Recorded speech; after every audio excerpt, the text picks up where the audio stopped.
Hello students, मैं हूं अमित शर्मा और आज इस वीडियो में मैं लेकर के आया हूं क्लास 10th के चैप्टर लाइफ प्रोसेसेस के फर्स्ट टॉपिक न्यूट्रिशन का लास्ट पार्ट। पिछली वीडियो में हम लोगों ने पढ़ा था ह्यूमन डाइजेस्टिव सिस्टम के बारे में और डाइजेस्टिव ग्लैंड्स के बारे में। इस वीडियो में हम न्यूट्रिशन के टॉपिक को कंप्लीट करेंगे और हमारा इस वीडियो में जो टॉपिक होगा आज वो होगा digestion of food in humans, और साथ ही साथ लास्ट में हम करेंगे डेंटल कैरीज का एक छोटा सा टॉपिक। तो आइए स्टार्ट करते हैं वीडियो। हमारा टॉपिक है digestion of food in alimentary canal. देखिए दोस्तों, जो डाइजेशन है फूड का, जैसे हम लोग जो फूड ले रहे हैं उसमें कॉम्प्लेक्स ऑर्गेनिक मॉलिक्यूल्स प्रेजेंट हैं, जैसे कार्बोहाइड्रेट्स हैं, कॉम्प्लेक्स कार्बोहाइड्रेट्स प्रेजेंट होते हैं, प्रोटीन्स प्रेजेंट होते हैं, फैट्स प्रेजेंट होते हैं। हालांकि मिनरल्स और विटामिन्स जो हैं उनको डाइजेस्ट करने की कोई रिक्वायरमेंट नहीं होती, लेकिन कार्बोहाइड्रेट्स की डाइजेशन, फैट्स और प्रोटीन्स की डाइजेशन जो है वो हमारे एलिमेंट्री कैनाल में with the help of enzymes होती है। ठीक है, और ये जो काम है डाइजेशन का ये स्टार्ट हो जाता है from the very beginning buccal cavity से। तो हम पहला पॉइंट यहां पर लिख देते हैं, इन बक्कल कैविटी। ठीक है, देखिए बक्कल कैविटी में हम लोगों ने बात की थी पीछे की 3 पेयर सैलिवरी ग्लैंड्स की प्रेजेंट होती हैं जो बक्कल कैविटी के अंदर अपने सिक्रीशंस को रिलीज करती हैं। ये जो सैलिवरी ग्लैंड्स हैं ये above the palate and below the tongue present होते हैं। ठीक है, और इनकी जो सिक्रीशन है वो रिलीज होगी कहां? बक्कल कैविटी के अंदर, और इनकी सिक्रीशन को हम नाम दे देते हैं स्लाइवा। ठीक है, तो स्लाइवा में एक एंजाइम प्रेजेंट होता है। Saliva contains an enzyme called salivary amylase. Enzyme का नाम क्या है? Salivary amylase. Salivary amylase is responsible for breakdown of starch present in food।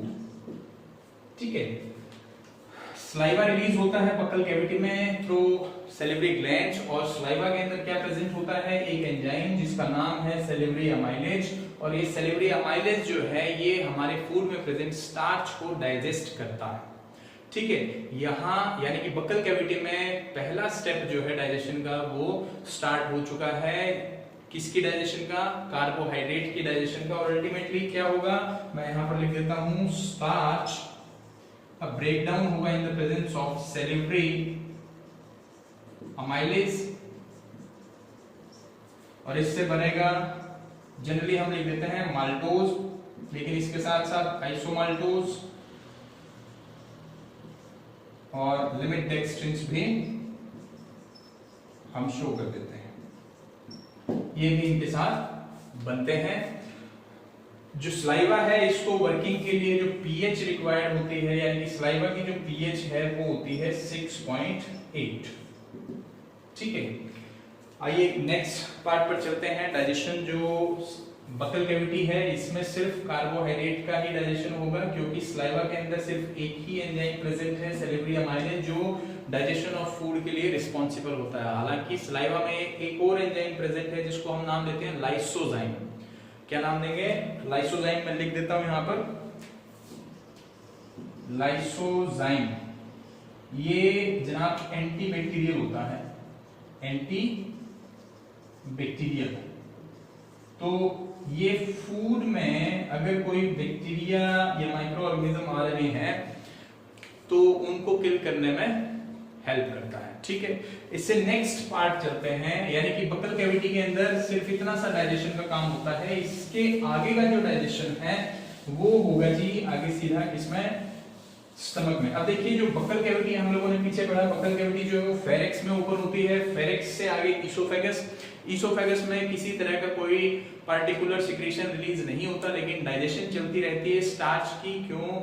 Because of the presence of salivary amylase. Saliva mix up हो गया था food के साथ, तो जो सैलिवरी अमाइलेज है वो इसोफेगस में भी स्टार्च को ब्रेक करता रहता है, और अल्टीमेटली जो इसोफेगस है वो फूड को लेकर के जाती है कहाँ, नेक्स्ट पार्ट स्टमक में।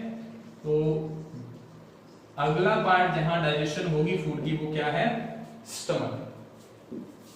यहां पर एक डाइजेस्टिव जूस प्रेजेंट है जिसको हम नाम देते हैं gastric juice. Gastric juice is secreted by, हम लोगों ने पीछे भी पढ़ा था, सीक्रेटेड बाय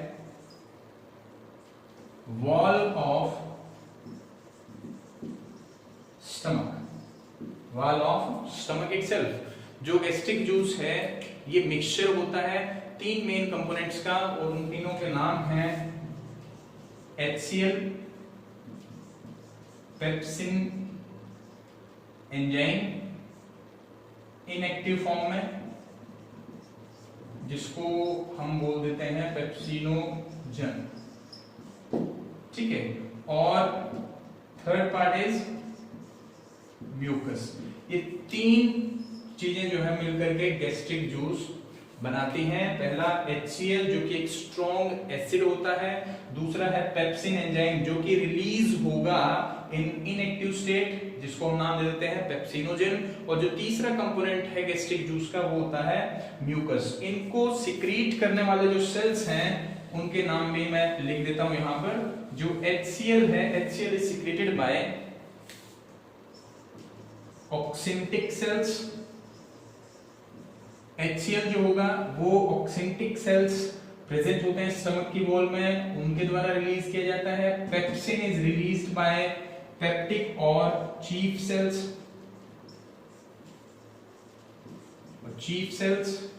और जो म्यूकस है it is released by mucous cells, ठीक है। ये 3 तरह के सेल्स हैं जो इन 3 कंपोनेंट्स को रिलीज करते हैं। आप देखिए हर एक कंपोनेंट का काम क्या है।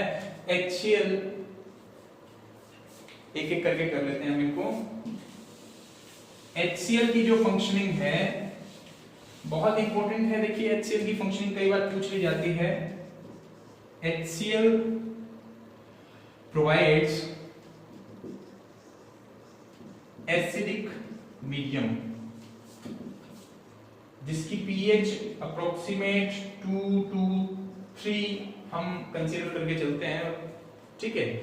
2.5-3 के आसपास इसकी pH जो है वो मेंटेन रहती है। तो HCl जो है एक स्ट्रॉन्ग एसिड है, इसलिए वो एसिडिक मीडियम प्रोवाइड करता है। प्लस इट आल्सो एक्टिवेट्स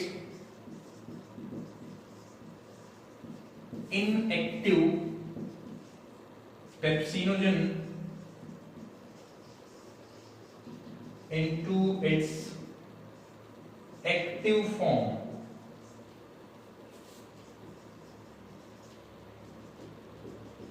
ये क्या करता है, इनएक्टिव स्टेट में जो एंजाइम प्रेजेंट है पेप्सिनोजन, उसको उसकी एक्टिव स्टेट में यानी कि पेप्सिन में चेंज कर देता है, ठीक है।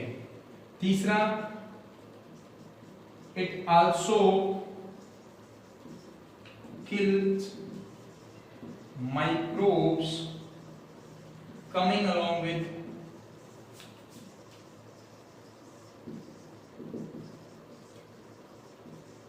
food।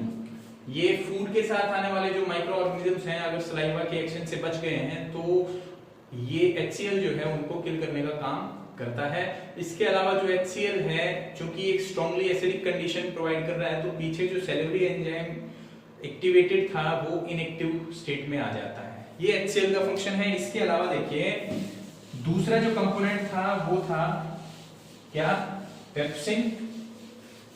और pepsin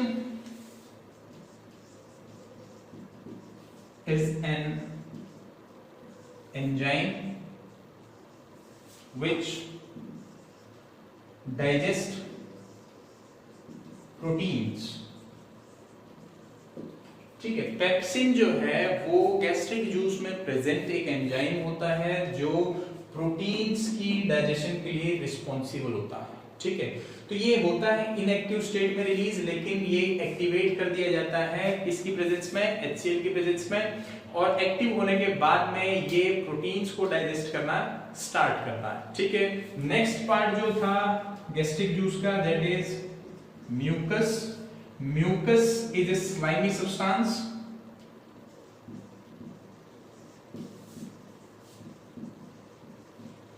which protects the wall of stomach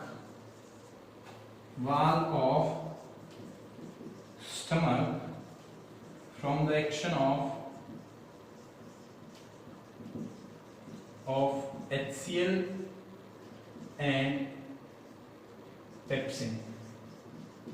देखिए अब क्या है कि HCl और पेप्सिन मॉलिक्यूल्स हैं, इनको नहीं मालूम है कि स्टमक की खुद जो वॉल है उसके सेल्स को भी ये डैमेज कर सकते हैं, ठीक है, ब्रेन तो है नहीं इनके पास, तो इनके इफेक्ट से, इनके इम्पैक्ट से स्टमक की वॉल को प्रोटेक्ट करने के लिए थिक स्लाइमी सब्सटेंस जो है वो रिलीज किया जाता है, जिसको हम म्यूकस बोलते हैं। म्यूकस स्टमक की वॉल को कवर कर लेता है। एज ए रिजल्ट जो HCl और पेप्सिन है वो स्टमक की वॉल को डैमेज नहीं कर पाते हैं। ये जो डाइजेशन है, ये प्रोटीन की डाइजेशन, जो गैस्ट्रिक जूस हम लोग पढ़ रहे हैं, ये प्रोटीन की डाइजेशन के लिए रिस्पॉन्सिबल होता है, जो कि स्टमक में स्टार्ट होती है। इसके अलावा स्टमक के अंदर ना तो कोई कार्बोहाइड्रेट डाइजेस्ट होता है, ना ही फैट। हालांकि एक छोटे से कंसेप्ट में बताया जाता है कि गैस्ट्रिक लाइपेज नाम से एक फैट डाइजेस्टिंग एंजाइम प्रेजेंट होता है, लेकिन वो काफी ज्यादा नेग्लिजिबल अमाउंट में, मतलब बहुत ही थोड़े अमाउंट में फैट को डाइजेस्ट करता है, तो हम उसको नेग्लेक्ट कर देते हैं और मेनली सिर्फ पढ़ते हैं presence of pepsin, protein digesting enzyme in gastric juice. अब जो नेक्स्ट पार्ट है देखिए, यानी कि जो डाइजेशन का प्रोसेस चल रहा है, स्टार्ट हुआ बक्कल कैविटी में, हम पहुंच गए हैं कहां, स्टमक तक।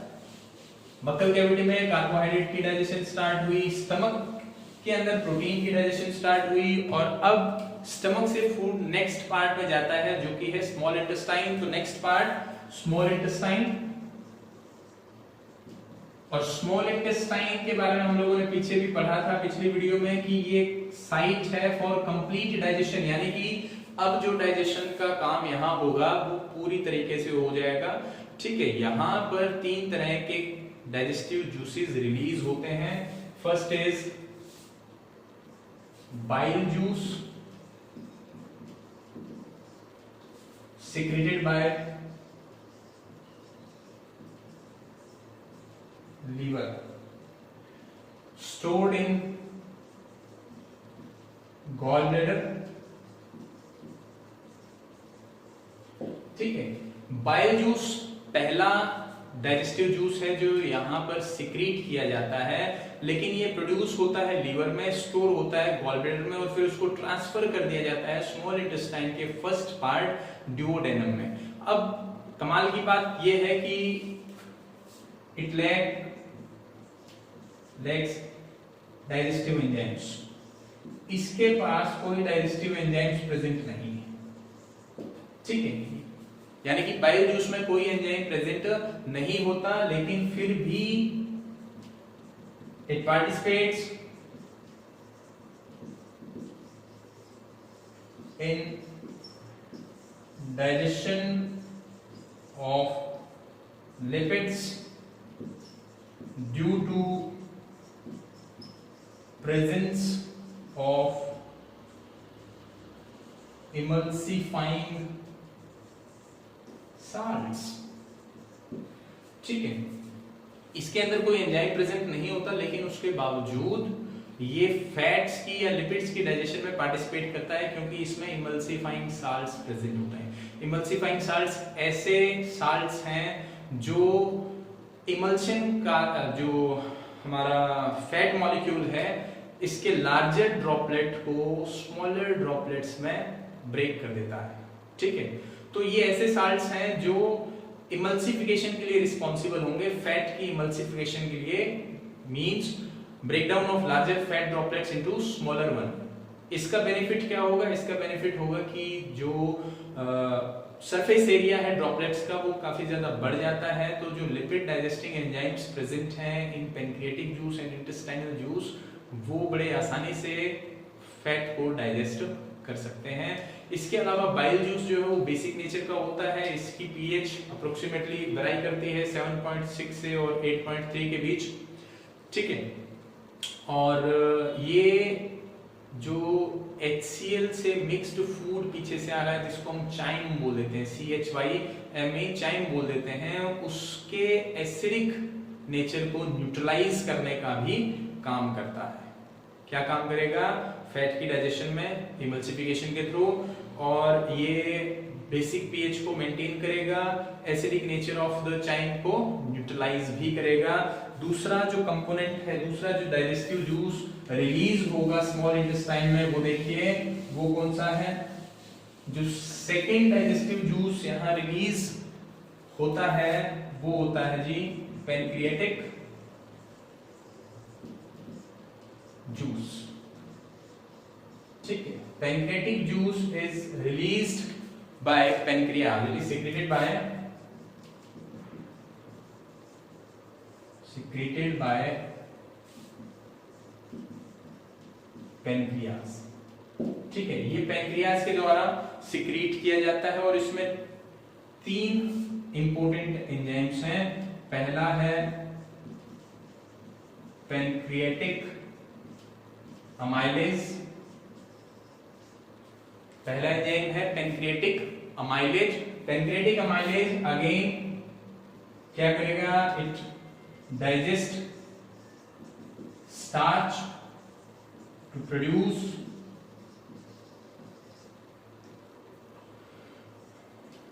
maltose, isomaltose and limit dextrins। ठीक है, जैसा काम सिलिवरी अमाइलेज का था वैसा ही काम इसका है। ठीक है, फर्क क्या है? वो 6.8 pH पर वर्क कर रहा था, यहाँ पर ये अबाउट 8 pH 8.1 के आसपास पैनक्रियाटिक जूस की pH होती है, ये अबाउट 8 वर्किंग शो करता है। ठीक है, इसके अलावा दूसरा जो एंजाइम इसमें प्रेजेंट होता है बी, उसको हम लिख सकते हैं यहां पर ट्रिप्सिन। ठीक है, ट्रिप्सिन एंजाइम जो कि एक इनएक्टिव स्टेट में रिलीज होता है।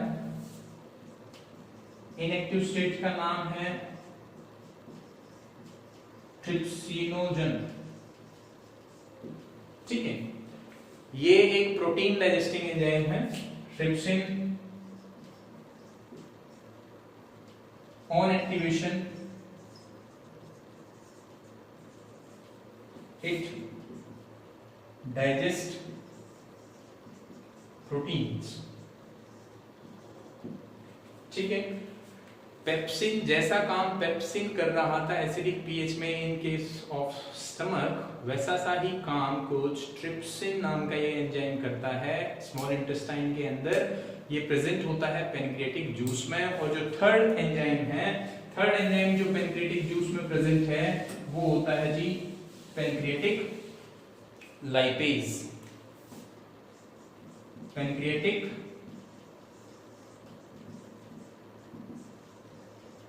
लाइपेज। देखिए, पैनक्रियाटिक लाइपेज लिपिड डाइजेशन के लिए रिस्पॉन्सिबल है। It digest lipids to produce fatty acids and glycerol. देखिए, पैनक्रियाटिक लाइपेज क्या करेगा? फैट की डाइजेशन को अपना कंट्रोल करता है, ये फैट को डाइजेस्ट करने में पार्टिसिपेट करता है और अल्टीमेटली फैट जिसको हम बोलते हैं ट्राइग्लिसराइड, उससे क्या जनरेट करवा देगा? फैटी एसिड्स और ग्लिसरॉल। ये 3 इंपॉर्टेंट एंजाइम्स जो हैं वो पैनक्रियाटिक जूस के अंदर प्रेजेंट होते हैं। और अब आते हैं हम नेक्स्ट जूस जो कि है intestinal juice. Next digestive juice कौन सा है? Intestinal juice. वो देखिए, अब intestinal juice, it is secreted by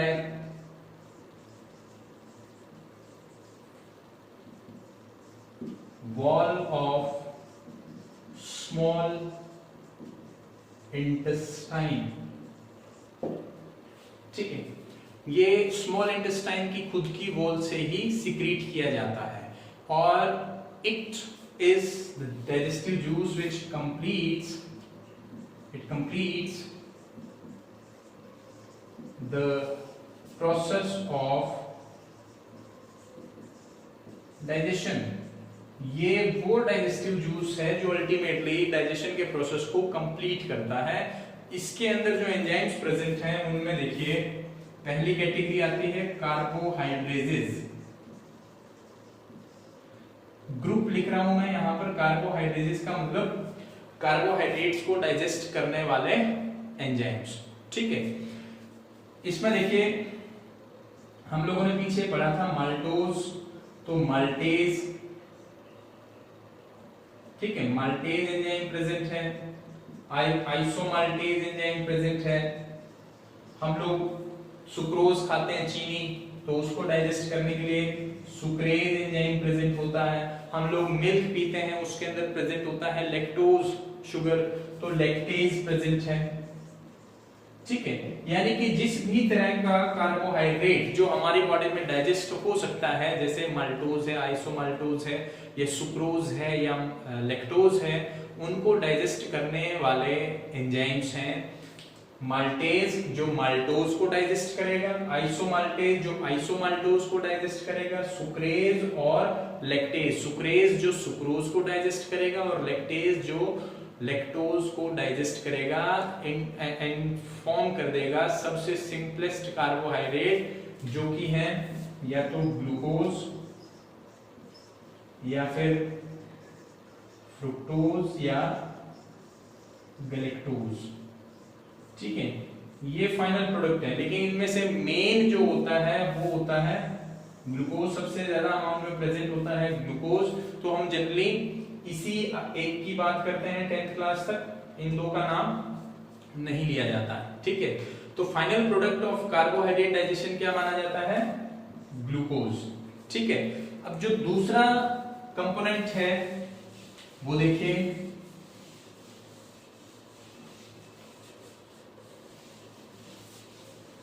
जो नेक्स्ट एंजाइम है वो हम यहां पर लिख देते हैं इंटेस्टाइनल लाइपेज। इंटेस्टाइनल लाइपेज क्या करेगा? Further it digest remaining lipids,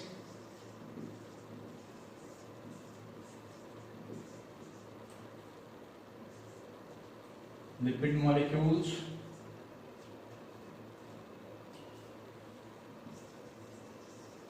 to produce fatty acids and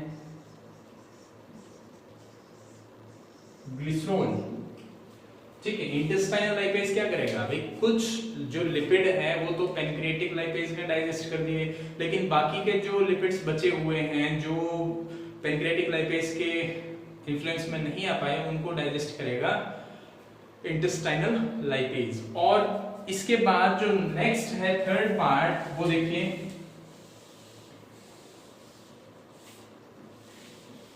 proteins को डाइजेस्ट करने वाले जो एंजाइम्स हैं, हम लिख सकते हैं इंटेस्टिनल प्रोटीएज, ठीक है।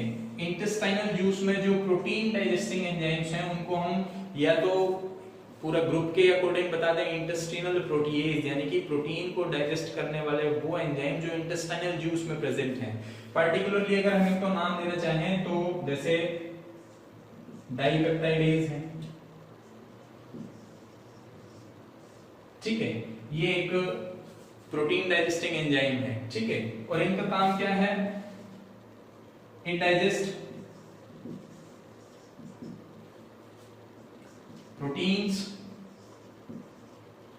To produce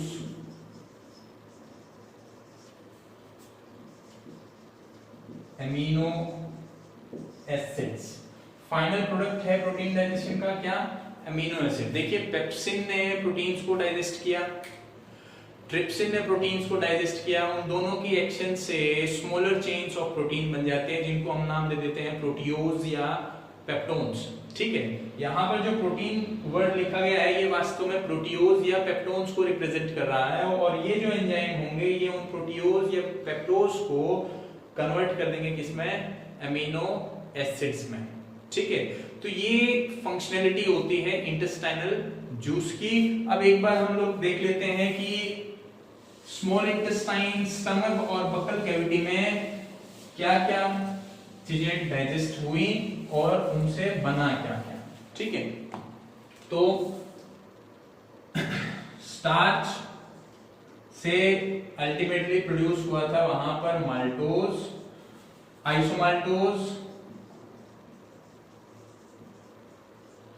डेक्स्ट्रिन्स। ठीक है, और इनसे अल्टीमेटली क्या प्रोड्यूस होगा, ग्लूकोज। ठीक है, बाकी अगर आप सुक्रोज ले रहे हैं या लैक्टोज ले रहे हैं तो उनसे भी ग्लूकोज और फ्रुक्टोज, ग्लैक्टोज ये चीजें प्रोड्यूस होंगी। ठीक है, दूसरी चीज जो प्रोटीन्स थे उनके डाइजेशन से पहले प्रोड्यूस हुए प्रोटियोज या पेप्टोन्स, जो कि अल्टीमेटली प्रोड्यूस करते हैं क्या, अमीनो एसिड्स। और तीसरी चीज क्या थी, लिपिड्स। तो लिपिड्स से अल्टीमेटली प्रोड्यूस होंगे फैटी एसिड्स एंड ग्लिसरॉल। ठीक है, ये ग्लूकोज, अमीनो एसिड्स और fatty acid and glycerol they are final products of digestion. ये क्या होते हैं, ये होते हैं जी फाइनल प्रोडक्ट ऑफ डाइजेशन, यानी कि ये सिंपलेस्ट फॉर्म है, सिंपल न्यूट्रिएंट्स हैं जिनको हमारी बॉडी में अब एब्जॉर्ब किया जाएगा, और एब्जॉर्प्शन भी कहां होगी, स्मॉल इंटेस्टाइन के ही अंदर, क्योंकि हम लोगों ने पीछे पढ़ा that inner wall of small intestine is raised into finger like structures called villi to increase the surface area। हम लोगों ने पिछले वीडियो में बात की थी। तो एब्जॉर्प्शन का काम स्मॉल इंटेस्टाइन में ही होना है, लेकिन एब्जॉर्ब होगा क्या क्या मटेरियल, कभी स्टार्च एब्जॉर्ब नहीं होता या प्रोटीन्स एब्जॉर्ब नहीं होते, फैट्स एब्जॉर्ब नहीं होते, बल्कि जब ये चीजें डाइजेस्ट हो जाती हैं और सिंपलेस्ट न्यूट्रिएंट्स बनते हैं जैसे ग्लूकोज है या अमीनो एसिड्स हैं या फैटी एसिड्स और ग्लिसरॉल हैं, ये एब्जॉर्ब होंगे कहां, स्मॉल इंटेस्टाइन में। ठीक है, तो ये है डाइजेशन का पूरा प्रोसेस ह्यूमंस के अंदर। बकल कैविटी से स्टार्ट होता है, फिर स्टमक के अंदर शो होता है, और उसके बाद फाइनल कंप्लीट डाइजेशन जो है वो शो होगी किसमें, स्मॉल इंटेस्टाइन में। बकल कैविटी में डाइजेशन होता है सलाइवा की वजह से, स्टमक में होता है गैस्ट्रिक जूस की वजह से, और स्मॉल इंटेस्टाइन में होता है बाइल जूस, पैंक्रियाटिक जूस और इंटेस्टाइनल जूस की वजह से। सलाइवा की पीएच 6.8 के नियर अबाउट, गैस्ट्रिक जूस की 2 to 3, और जो बाइल जूस है, पैंक्रियाटिक जूस है और इंटेस्टाइनल जूस है, ये मिक्सचर की फॉर्म में प्रेजेंट होते हैं, तो इनकी जो पीएच है वो मोर देन 8 मेंटेन रहती। ठीक है, फाइनल प्रोडक्ट कई बार पूछ लिया जाता है एग्जाम में कि कार्बोहाइड्रेट्स का फाइनल प्रोडक्ट क्या है, या प्रोटीन्स का फाइनल प्रोडक्ट क्या है, या फैट्स का जो फाइनल प्रोडक्ट है वो क्या है। तो आप लोगों को ये चीजें बता देने हैं कि कार्बोहाइड्रेट्स जो होंगे वो ग्लूकोज बनाएंगे, प्रोटीन्स जो है वो अमीनो एसिड्स को बनाएंगे, और लिपिड्स जो है वो अल्टीमेटली फैटी एसिड्स और ग्लिसरॉल को प्रोड्यूस करते हैं ऑन डाइजेशन। यहाँ पर जो डाइजेशन का प्रोसेस है ह्यूमंस में वो कंप्लीट होता है। ठीक है, डाइजेशन के बाद में एब्जॉर्प्शन स्मॉल इंटेस्टाइन के अंदर होगा, एब्जॉर्प्शन ब्लड के अंदर होता है। एक हम फैट्स के यानी कि फैटी एसिड और ग्लिसरॉल को छोड़ दें जो कि लिम्फ में एब्जॉर्ब होगा, बाकी का जो मटेरियल है जैसे ग्लूकोज है या amino acid, they are absorbed into blood, वो ब्लड में एब्जॉर्ब होंगे, वही उनको डिस्ट्रीब्यूट भी करेगा। लेकिन फैटी एसिड और ग्लिसरॉल जो है ये ब्लड में एब्जॉर्ब नहीं होते, ये एब्जॉर्ब होंगे लिम्फ में, और लिम्फ ही इनको डिस्ट्रीब्यूट भी करता है। ठीक है, आफ्टर एब्जॉर्प्शन इन सभी मटेरियल को बॉडी में सर्कुलेट कर दिया जाएगा, जहां पर एसिमिलेशन होगी। एसिमिलेशन का मतलब इनको यूज किया जाएगा आइदर फॉर एनर्जी प्रोडक्शन और फॉर बिल्डिंग अप मेटाबॉलिज्म, ठीक है। एट लास्ट जो अनडाइजेस्टेड वेस्ट बच गया है स्मॉल इंटेस्टाइन में, जो मटेरियल डाइजेस्ट नहीं हो पाएगा, वो आगे जाएगा लार्ज इंटेस्टाइन में, और लार्ज इंटेस्टाइन के लास्ट पार्ट रेक्टम से एनस के थ्रू बॉडी से पास आउट कर दिया जाता है। ये कंप्लीट प्रोसेस है ह्यूमन बॉडी के अंदर न्यूट्रिशन की, ठीक है, जिसमें इंजेक्शन, दूसरा डाइजेशन, एब्जॉर्प्शन, एसिमिलेशन और इजेशन। इंजेक्शन होता है through mouth, digestion buccal cavity में होगा, स्टमक में होगा, स्मॉल इंटेस्टाइन में होगा, ठीक है। एब्जॉर्प्शन स्मॉल इंटेस्टाइन में मेनली होता है, और उसके बाद एसिमिलेशन पूरी बॉडी के अंदर जो एब्जॉर्ब मटेरियल है वो यूज अप होंगे, और इजेशन होगा थ्रू एनस, ठीक है। अब न्यूट्रिशन के लास्ट टॉपिक पर चलते हैं। न्यूट्रिशन में एक बहुत छोटा सा टॉपिक डेंटल कैरीज का आता है, ठीक है। एनसीईआरटी में भी स्पेशली ये बताया गया है ब्राउन कलर के बॉक्स में, और जानना जरूरी भी है क्योंकि जनरल हेल्थ से रिलेटेड है, ठीक है। तो डेंटल कैरीज या डेंटल कैविटीज भी बोल देते हैं, डेंटल कैरीज और डेंटल कैविटीज, ठीक है। दांत का कीड़ा जनरल लैंग्वेज में अगर हम बात करें तो अंदर से, जैसे कई बार देखते हैं भी बच्चों के अंदर खास तौर पर कि दांत जो हैं वो काले पड़ जाते हैं, उनके अंदर गड्ढे डेवलप हो जाते हैं, कैविटीज डेवलप हो जाती हैं, ठीक है। टीवी में आप लोगों ने एड्स भी देखी होंगी, ठीक है। तो वास्तव में वो कीड़ा नहीं होता। क्या है कि डेंटल कैरीज डेवलप कैसे होते हैं, ठीक है। डेंटल कैरीज डेवलप होने का मेन रीजन है कि हम लोग जब खाना खाते हैं, ठीक है, खाना चबाए जाने के दौरान और निगले जाने के बाद हम लोगों की आदत जनरली ऐसी नहीं है कि हम ब्रश करें बार बार, ठीक है। तो क्या होता है कि जो खाने के कुछ टुकड़े हैं वो दांतों के बीच में कहीं फंसे रह जाते हैं, ठीक है। Particles of food get stuck in between the teeth, ठीक है। और ये जो पार्टिकल्स हैं फूड के, इनके ऊपर बैक्टीरियल ग्रोथ स्टार्ट हो जाती है, ठीक है।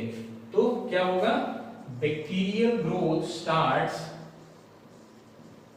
Growth starts on food particles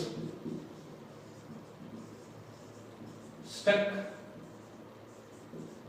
in between teeth, ठीक है। बैक्टीरियल ग्रोथ जब स्टार्ट होगी तो क्या होगा कि एसिड रिलीज होना स्टार्ट हो जाता है, ठीक है। It results in secretion of,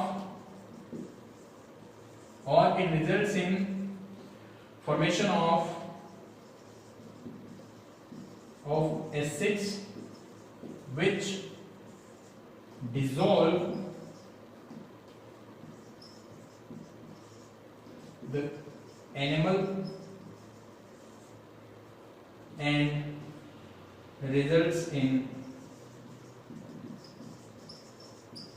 formation of cavities, ठीक है। अब क्या हुआ कि हम लोगों ने खाना चबाया, खाना निगल लिया, उसके बाद में कुल्ले वगैरह नहीं किए हैं या ब्रश वगैरह नहीं किया है, तो उससे क्या होगा, जो फूड के पार्टिकल्स हैं वो दांतों के बीच में फंसे रह गए हैं, वहां पर बैक्टीरियल ग्रोथ स्टार्ट हो जाएगी। बैक्टीरियल ग्रोथ स्टार्ट होगी तो बैक्टीरिया के जो सेल्स हैं वो एसिड्स रिलीज करना स्टार्ट कर देते हैं, जैसे लैक्टिक एसिड वगैरह हो गया, ठीक है। ये एसिड्स क्या करेंगे, ये एसिड जैसे ही दांत के कांटेक्ट में आएंगे, आपके टीथ के कांटेक्ट में आते हैं, तो उनके ऊपर प्रेजेंट इनेमल की कवरिंग को कोरोड करना स्टार्ट कर देते हैं, डिसॉल्व करना स्टार्ट कर देते हैं, ठीक है। अब जैसे ही इनेमल की कवरिंग, जो कि हार्डेस्ट सब्सटेंस था, वो प्रोटेक्टिव लेयर थी टीथ की, जैसे ही वो डिसॉल्व हुआ, इंटरनल मटेरियल जो है टीथ का वो आ गया किसके कांटेक्ट में, एसिड के कांटेक्ट में। अब इंटरनल मटेरियल में जनरली प्रेजेंट है कैल्शियम के साल्ट्स, तो वो एसिड के कांटेक्ट में आएंगे और वहां से धीरे धीरे कोरोड डिसॉल्व होकर के रिमूव होना स्टार्ट हो जाएंगे। जैसे ही वो डिसॉल्व होकर के रिमूव होना स्टार्ट होते हैं, दे लीव बिहाइंड कैविटी, वहां पर क्या डेवलप हो जाती है, कैविटी डेवलप हो जाती है। अब उस कैविटी में खाना और ज्यादा फंसेगा, फिर और ज्यादा बैक्टीरियल ग्रोथ होगी, और ज्यादा लैक्टिक एसिड या दूसरे टाइप के जो ऑर्गेनिक एसिड्स हैं वो रिलीज होंगे, और ये जो एसिड है फिर उस दांत को और ज्यादा खोखला करते रहते हैं। ठीक है, इसको बोलते हैं डेंटल कैरीज। और इससे बचने का एक बढ़िया तरीका क्या है कि आप जब भी कुछ खाते हैं या खास तौर पर आप जब अपना डाइट ले रहे हैं, डाइट मील ले रहे हैं, मील लेने के बाद में कम से कम ब्रश नहीं तो कुल्ला वगैरह कर लिया जाए, ताकि ये जो फूड है, जो पार्टिकल, फूड के पार्टिकल आपके दांतों के बीच में फंसे रह गए हैं, ये वहां से निकल जाए। ठीक है, आई होप आपको ये जो टॉपिक्स मैंने इस वीडियो में बताए, समझाए, समझ में आए होंगे। अगर किसी पॉइंट पर कोई डाउट हो तो प्लीज मुझे इन्फॉर्म करें कमेंट बॉक्स के थ्रू, और प्लीज प्लीज प्लीज इस वीडियो को लाइक कीजिए, शेयर कीजिए, कमेंट कीजिए आपके डाउट्स या सजेशंस। और अगर आप इस चैनल पर नए हैं तो प्लीज आए हैं चैनल को सब्सक्राइब करके जाएं। Thank you, have a nice day.